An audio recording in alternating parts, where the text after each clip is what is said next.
പുള്ളിക്കാരനെ ലൈറ്റ് കൊടുക്കുക. പുള്ളിക്കാരെ ഇറങ്ങിയിട്ട് മതി ബാക്കിയുള്ള കാര്യം. ഞാൻ ഇറങ്ങിയിട്ട് പാടി, പുള്ളിക്കാരെ ഇറങ്ങിയിട്ട് പാടാണല്ലോ. ഇറങ്ങ. മനുഷ്യന്മാർക്ക് എല്ലാവർക്കും എന്റർടൈൻമെന്റ് ആണ് വേണ്ടത്. അപ്പൊ എന്റർടൈൻമെന്റിന് വേണ്ടിയിട്ടാണ് നമ്മുടെ വേടന്റെ പരിപാടി കാണാൻ പോയത്. പക്ഷെ അതിലും വലിയ എന്റർടൈൻമെന്റ് അപ്പുറത്തൊരു ചേട്ടൻ കാണിക്കുന്നുണ്ടായിരുന്നു. അപ്പോൾ ആൾക്കാരൊക്കെ അങ്ങോട്ട് തിരിഞ്ഞു. അപ്പോൾ ഈ എന്റർടൈൻമെന്റ് കുറച്ച് അതിൽ കടന്നില്ലേ എന്ന് ചോദിച്ചു കഴിഞ്ഞാൽ ശരിയാണ്. അവിടെ വേടൻ തന്നെ പറയുന്നുണ്ട്. വേടൻ പുള്ളിയെടുത്ത് പറയുന്നുണ്ട്, ചേട്ടാ താഴേക്ക് ഇറങ്ങുക. അപ്പോൾ ആരോ പറയുന്നത് ചേട്ടൻ്റെ പേര് സാബു, കില്ലാടി സാബു താഴേക്ക് ഇറങ്ങും എന്ന് പറയുന്നുണ്ട്. പോലീസുകാർ താഴെ നിന്ന് വിളിക്കുന്നുണ്ട്. പക്ഷെ പുള്ളി കട്ട ഷോ.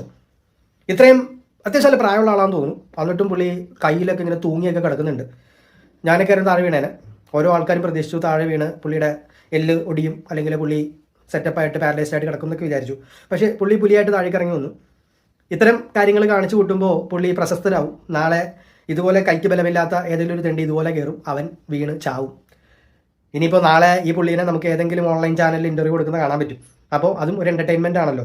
ആൾക്കാർക്കെല്ലാം കുറേ നെഗറ്റിവിറ്റി ആണല്ലോ വേണ്ടത്. ഇപ്പോൾ നെഗറ്റീവ് പരിപാടികളൊക്കെ ചെയ്ത് അപ്പോൾ ആൾക്കാർ ചോദിക്കണം, ജവാനാണോ അടിച്ചത്, അത് ഏതോ സാധനമാണ് അടിച്ചത് എന്നൊക്കെ ചോദിക്കുന്നുണ്ട്. ഇതിൻ്റെ കൂടെ കേരള സർക്കാർ പുതിയ ഐറ്റം ഇറക്കിയിട്ടുണ്ട്. മേസ്തരിമാർക്ക് വേണ്ടിയിട്ട് മാത്രമുള്ള മേസ്തരി മാത്രം അടിച്ചാൽ മതി എന്നാണ്. അതായത് മലബാർ മേസ്തരി, മലബാർ മിസ്റ്ററി എന്ന് പറഞ്ഞ സംഭവം ഇറങ്ങിയിട്ടുണ്ട്. ഇതാണ് പേരെന്ന് പറയുന്നു. കേരളത്തിൻ്റെ സ്വന്തം മദ്യം. നല്ല വീഡിയോ ഒക്കെ ഉണ്ടാവും എന്നാണ് പറയുന്നത്. വീര്യം കാണാതിരിക്കില്ല. കേരളത്തിൽ തീയിൽ കുരുത്തതല്ലേ, ഉറപ്പായിട്ടും വീഡിയോ ഒക്കെ ഉണ്ടാവുമായിരിക്കാം. അതടിച്ചിട്ട് ഇനി ആരായിരിക്കും പോസ്റ്റിൻ്റെ മുകളിൽ കയറുന്നത് നമുക്ക് നോക്കാം.